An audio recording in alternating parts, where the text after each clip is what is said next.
Entrevista NTN 24. Hola, ¿qué tal amigos? Bienvenidos a Entrevista NTN 24.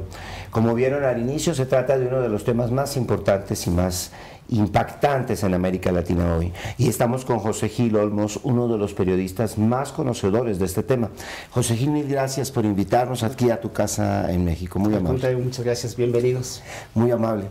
Quisiera arrancar con una perspectiva muy general. El mundo anda muy preocupado por la crisis económica, Estados Unidos, Europa.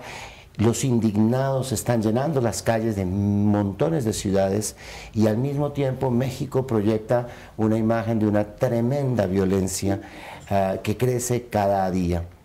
¿Esto es una percepción solamente o esto es la realidad de México? En algún momento se pensó que era percepción porque se criticaba mucho a los medios. Decían que eran los medios los que realmente estaban dando esta imagen hacia el exterior. De hecho, el presidente Felipe Calderón dijo que había que trabajar en esta percepción y él hizo incluso una campaña como guía turística que mostraba las bellezas de México, etc.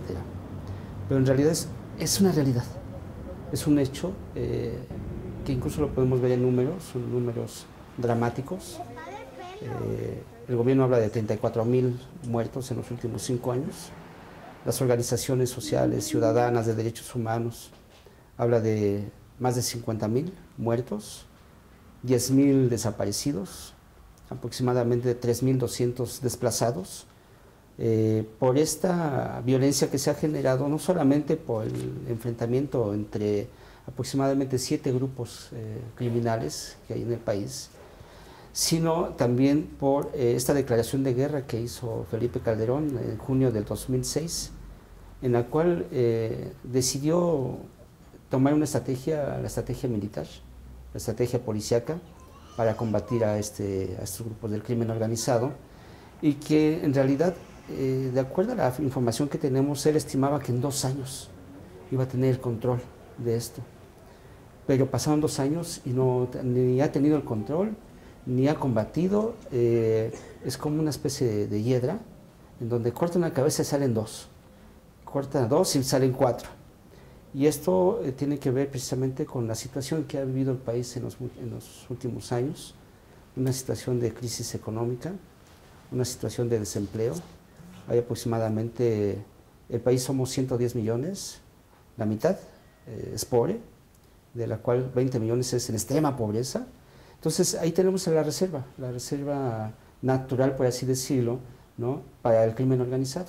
Antes de adentrarnos más en ese panorama de pequeñas crisis que suman esta enorme crisis, exacto, quisiera preguntarle, y desde su punto de vista, que usted es experto en el tema, países como Honduras, como Guatemala, como El Salvador, ¿fueron hijos de esto? Porque están viviendo una situación de violencia alarmante. No aprendimos la lección de Colombia.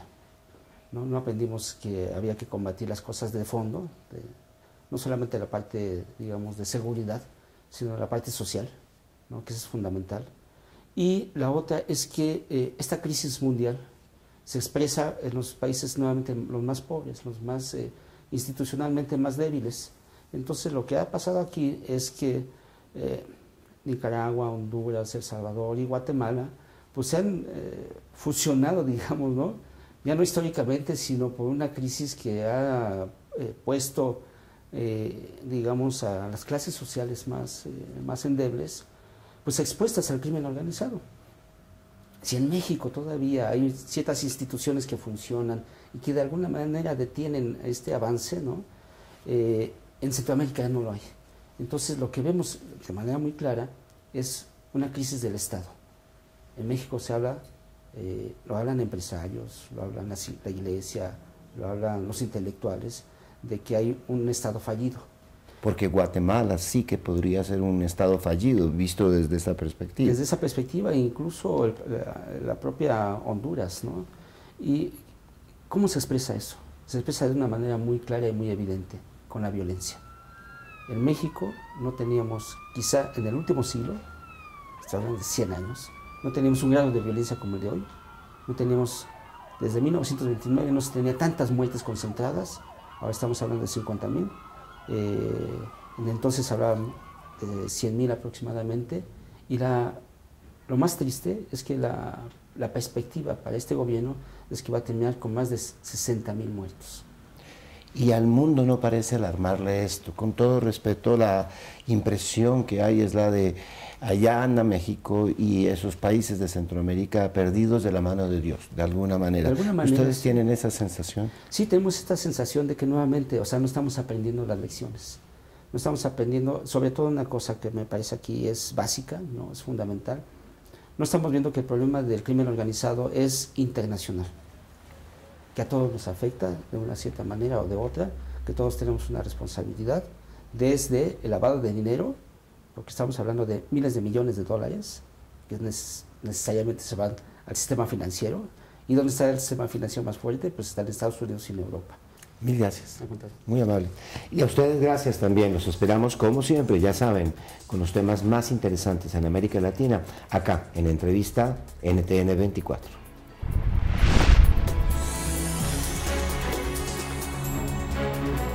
Entrevista NTN 24.